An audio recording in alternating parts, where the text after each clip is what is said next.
और अपना भाग्य और भगवान, ये दो जरूर याद रखो। भगवान ने हमारा भाग्य बनाया है। कोई रवाजी ज्योतिषी वगैरह ने हमने भाग्य की लकीर नहीं खींची है।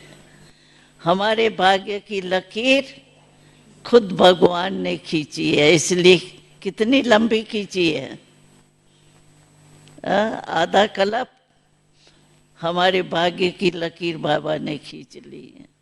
और बाबा ने कहा था कि मैंने हर बच्चे को कलम भी दे दिए है। भाग्य की लकीर जितनी चाहो तुम खुद भी खींच सकते हो। वो भाग्य कर्म खाता कलम कौन सा दिया है? श्रेष्ठ कर्म का कलम दे दिए।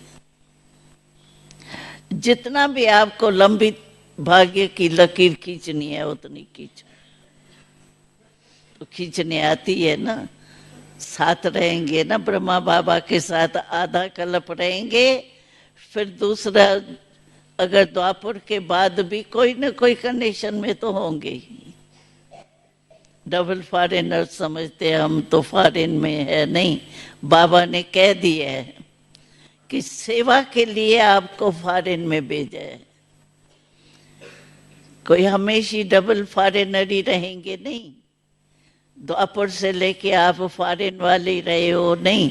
जो सच्चे हैं बाबा के बच्चे, वो सेवा के लिए, जैसे हम अपने अपने इंडिया के जोन में गए हैं, ऐसे आप फॉरेन में गए हैं। और सोचने की बात है, अभी हर ग्रुप में कहते हैं 90 देशों के आए हैं, 40 देशों के फॉरेन वाले आए हैं।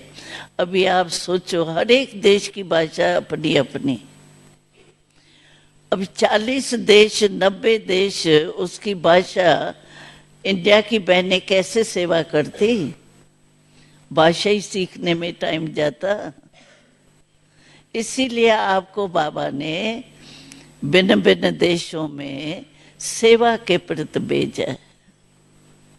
बाकी आप हो बाबा के बच्चे, और असल और नस्ल आपका भारतवासियों का है। टेम्पररी गए, बाबा ने कह दिया, तो वो संस्कार है ना।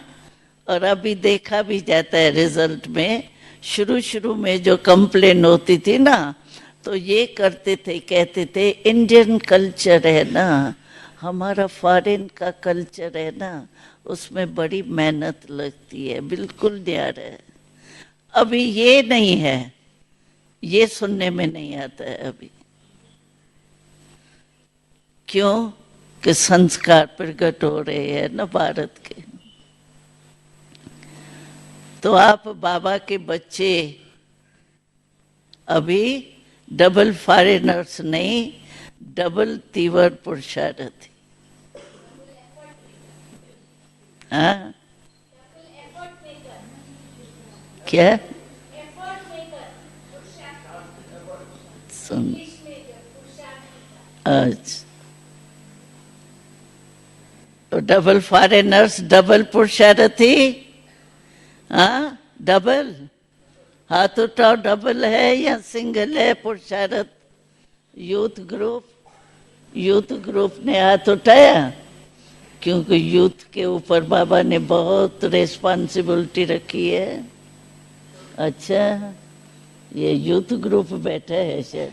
हाँ, बहुत अच्छा। और कैसे लगता है? लगता है कोई ये डबल फॉरेनर्स है, हम इंडिया के हैं? लगता ही नहीं है, अपनापन लगता है। डबल फॉरेनर्स है या कोई भी है, लेकिन हमारे है। ऐसे ही लगता है ना, मधुबन में हमारा घर है, हमारा परिवार है। ये फीलिंग आना माना हमको स्मृति आ गई, हम कौन थे और कहाँ पहुंच गए। अच्छा, तो बाबा को रेस्पान कब देंगे? जो बाबा ने आज कहा है, दृढ़ता और कर्मों की गति का ख्याल रखो, ये बाबा को रेस्पान कब देंगे? आज से ही शुरू करेंगे ना। बाबा तो अभी जल्दी आने वाले ही हैं, तो बाबा को रेस्पान तो करेंगे ना।